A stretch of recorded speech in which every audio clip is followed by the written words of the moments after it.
Dictation start होगा 5 second बाद। Ready, start.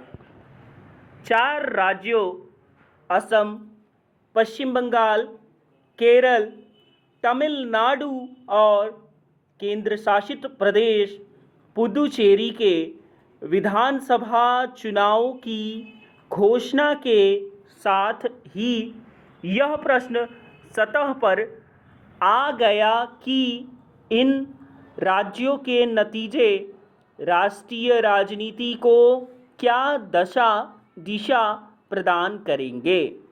इन 5 राज्यों के विधानसभा चुनाव यह भी बताएंगे कि अपने अपने राज्यों में सत्तारूढ़ दलों के विरोध सत्ता विरोधी रुझान प्रभावी साबित होगा या नहीं।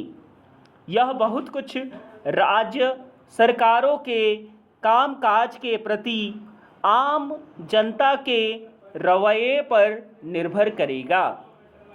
आमतौर पर सभी सरकारों को कुछ ना कुछ सत्ता विरोधी रुझान का सामना करना पड़ता है, लेकिन जो सरकारें लंबे समय तक सत्ता में रहती हैं उनके खिलाफ सत्ता विरोधी रुझान के प्रभावी होने के आसार बढ़ जाते हैं। इस दृष्टि से तीसरा कार्यकाल पूरा कर रही बंगाल की तृणमूल सरकार और अपना दूसरा कार्यकाल पूरा करने जा रही केरल की वाम मोर्चा सरकार और असम की भाजपा सरकार प्रमुख है।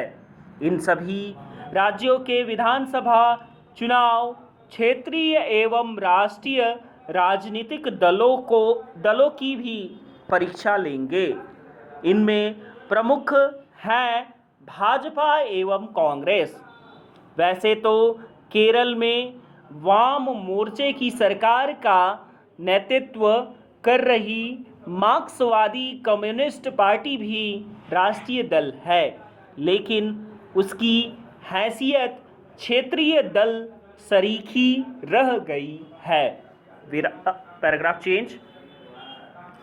यदि असम में भाजपा के सत्ता में पुनः आने की संभावना है तो केरल में कांग्रेस के लिए भी कुछ संभावनाएं दिख रही हैं, लेकिन तथ्य यह है कि इस राज्य में कांग्रेस की स्थिति बहुत अच्छी नहीं। वह गुटबाजी से भी ग्रस्त है।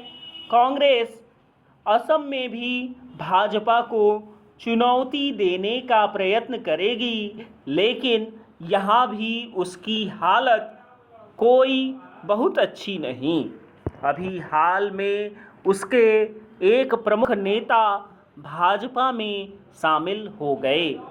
तमिलनाडु में भी कांग्रेस कुल मिलाकर सत्तारूढ़ डीएमके के रहमो करम पर ही है। डीएमके उसे 25-30 से अधिक सीटें देने को तैयार नहीं। तमिलनाडु के पड़ोसी केंद्र शासित प्रदेश पुदुचेरी में गठबंधन सरकार है, जिसमें भाजपा भी शामिल है। फिलहाल उसके समक्ष कोई बड़ी चुनौती नहीं, लेकिन चुनाव परिणाम ही तय करेंगे कि यहाँ किसकी सरकार बनती है। राज्यों के चुनाव में क्षेत्रीय मुद्दे ही अधिक प्रभावी होते हैं, लेकिन कुछ राष्ट्रीय मुद्दे भी अपना असर दिखाते हैं। एसआईआर का मुद्दा सभी गैर भाजपा शासित राज्यों में गर्म हो सकता है। बंगाल में तो इसे तृणमूल कांग्रेस की ओर से विशेष रूप से उभारा जाएगा। इसके जवाब में भाजपा यहाँ घुसपैठियों के मुद्दे को जोर शोर से उठाएगी, लेकिन यह समय ही बताएगा कि वह वांछित सफलता हासिल कर पाएगी या नहीं। इन चुनावों की एक अच्छी बात यह है कि बंगाल में 2 चरणों में और अन्य सभी में 1 चरण में मतदान होगा। विराम।